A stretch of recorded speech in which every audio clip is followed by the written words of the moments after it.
Axel sur la voie du karaté.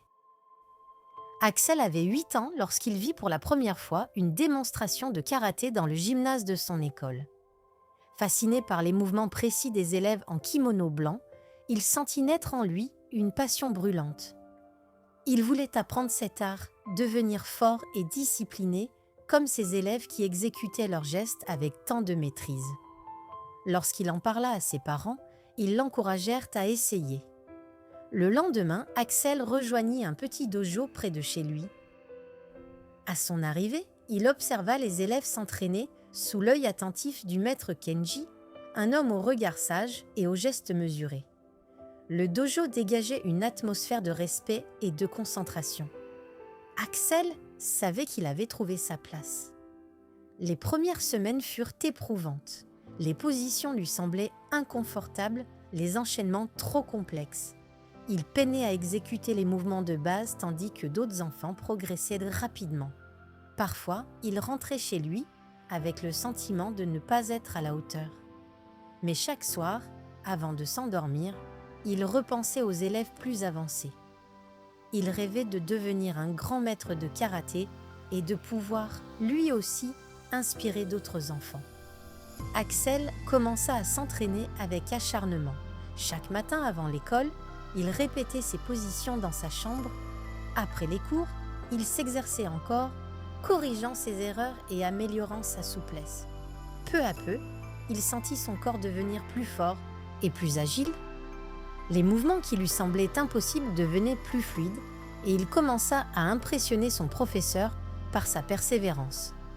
Chers enfants, avant de poursuivre l'histoire, pensez à vous abonner à notre toute jeune chaîne YouTube Histoire pour enfants et à mettre un like sur cette vidéo. Cela nous aidera énormément à créer encore plus d'histoires amusantes et éducatives, rien que pour vous. Un grand merci à vous et maintenant, place à la suite de notre histoire. Un jour, un tournoi local fut organisé. Axel, malgré son niveau encore modeste, décida d'y participer. Il n'était pas le plus rapide ni le plus puissant, mais il donnait tout ce qu'il avait. Lors de son premier combat, il perdit contre un adversaire plus expérimenté. La défaite lui serra le cœur, mais au lieu d'abandonner, il observa les techniques des autres compétiteurs. Il apprit de ses erreurs et promit qu'il reviendrait plus fort. Les mois passèrent. Axel grandit, physiquement et mentalement. Il développa une discipline de fer, s'imposant des exercices quotidiens.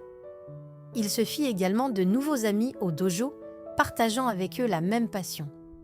Chacun l'encourageait et il apprit que l'entraide était aussi importante que la performance individuelle. 1 an après son premier tournoi, une nouvelle compétition fut annoncée. Cette fois-ci, Axel se sentait prêt. Lors du premier combat, il appliqua tout ce qu'il avait appris. Son adversaire était redoutable, mais Axel resta concentré. Il se déplaça avec agilité, anticipa les attaques et trouva la faille pour remporter la victoire. Il gagna plusieurs combats de suite et se retrouva en finale. Le dernier adversaire était impressionnant. Grand, puissant et expérimenté, il était redouté de tous. Axel sentit une pointe d'inquiétude, mais il se rappela ses longues heures d'entraînement. Le combat fut intense. Chaque coup était précis, chaque mouvement calculé. À plusieurs reprises, Axel vacilla, mais il ne céda pas. Il fit preuve de patience et, dans un instant de lucidité, il exécuta une technique qu'il avait perfectionnée des semaines durant. Son coup porta et son adversaire perdit l'équilibre. Le combat fut arrêté. Axel venait de gagner. Lorsqu'on lui remit la médaille, il réalisa que son travail avait porté ses fruits. Il repensa à ses débuts, à ses moments de doute et comprit que la persévérance était la clé de la réussite. Ce jour-là, il ne devint pas encore maître de karaté, mais il sut qu'il était sur le bon chemin. Il poursuivit son entraînement avec encore plus de détermination, prêt à affronter de nouveaux défis et à inspirer d'autres enfants à croire en leurs rêves.